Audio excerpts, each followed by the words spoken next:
What up YouTube, it's your boy Anime Specialist. So it was a pretty good episode of One Piece, except that the art and animation was disgustingly bad, but I know why they're doing that. There's 2 episodes coming up that are gonna be great, so I can't wait for that. But there's also the Wano arc starting early July, so that's why, because in the Wano arc the animation style, the art style is gonna be different and better, so I understand why it was that bad in this week's episode. But it was a good episode. There's a lot of things that we learned, and it was basically a Revolutionary Army episode, so let's get right to it. So at the end of last week's episode, we saw Shanks talking to the elders about a pirate. Maybe it's Luffy, maybe it's Blackbeard, but we'll have to learn that later in the series, because there was nothing about that in this week's episode. But there was the Celestial Dragon. It was kind of cool to see him again. We saw him 2 episodes ago or something like that, but obviously because of what Queen Otohime did for him, he changed a lot. He doesn't have any slave. He's part of the same family as Doflamingo and his father, brother, mother, and everything. So that's why he's a little bit like Doflamingo's father, And something else that we learn is that in Mariejois, even though it's where the Celestial Dragons live, there's a section, a specific section for the Celestial Dragons, So there's Mariejois, and then there's a gate where you can enter, and that's where the Celestial Dragons live. So that was kind of interesting. So they're kind of heavily protected, So they're already living on Mariejois, where not everyone can go. And then even when you arrive at Mariejois, there's a gate where you have to enter, and there's a lot of guards, So it's really heavily protected.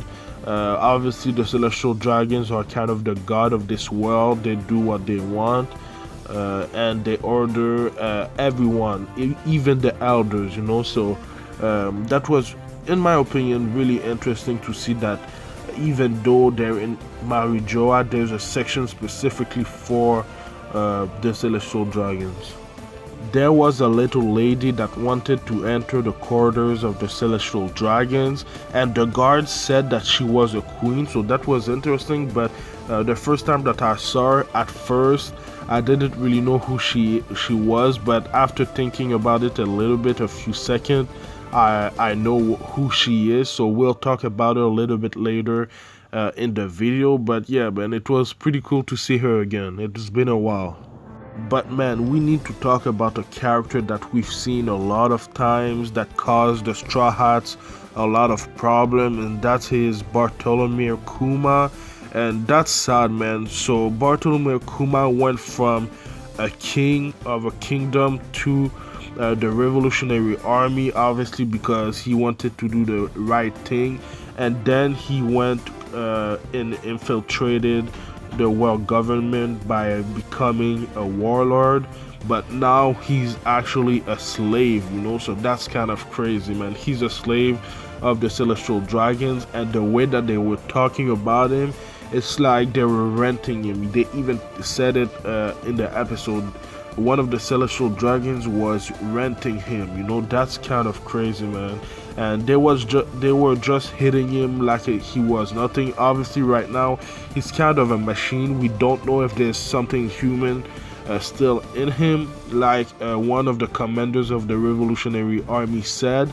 But it's still sad that that's what Bartolomeo Kuma has become, because he was, when he was first introduced, he was one of the strongest characters that we've seen, and now he's just a slave, So that's really sad, man. The last time that we saw him was, I think, when the Straw Hats first reunited. It was when, I think, Frankie arrived at the Sunny Go, because Bartolomeo Kuma was actually protecting the Sunny Go. That was his final mission. So yeah, man, it's really sad.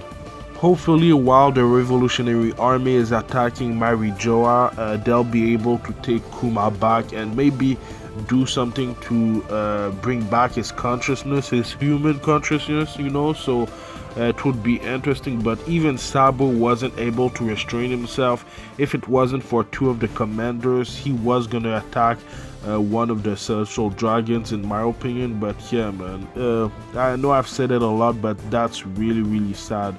But we'll have to see what's gonna happen to him, because we know that the Revolutionary Army have already infiltrated Mariejois, and there's gonna be a lot of action in about 2 episodes, so I can't wait.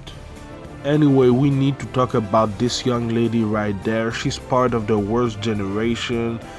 Captain Bunny, I think it's how we pronounce her name. I don't remember. It's been a long time since we've seen her, but yeah, she's really attractive, you know. But anyway, the last time that we saw her, I think she was captured by Akainu or something like that. So that's weird that she was able to escape, or maybe she works for the Navy. I don't really know, but she said that she's finally been able to infiltrate Mariejois. Maybe she's working with the Revolutionary Army, or she's working with another group of pirate, or like I said, the Navy, you know. So she's really interesting. She's gonna be really important in my opinion. Maybe Akainu doesn't trust the elders, so he's put some of his own spy in Mariejois or something like that. I'm not really sure, but yeah, man, it's been a long time since we've seen her. I think the last time that we saw her was maybe before or after the time skip. I don't remember, but it's been a while, man. Obviously, she was the old lady that the soldiers thought that she was a queen. I don't know if she's really a queen or something like that, or if she resembled a queen like that. I don't know, but the reason why I knew it was her, it was because of her lipstick and then her piercing. So that's why I knew. But yeah, man, like I said, it was interesting to see her again, and now it's the first time after the time skip that we've seen her, and it's in one of the most important arc of the show right now, you know, in the Reverie arc, you know. So that's crazy. But yeah, man, I think I've talked about everything that I needed to talk about in this week's episode. The Revolutionary Army are starting to you know, they're gonna start attacking the Reverie in a few episodes, I think. So it's gonna be interesting. Let me know what you thought about this week's episode in the comments down below, and let me know what you think is gonna happen next.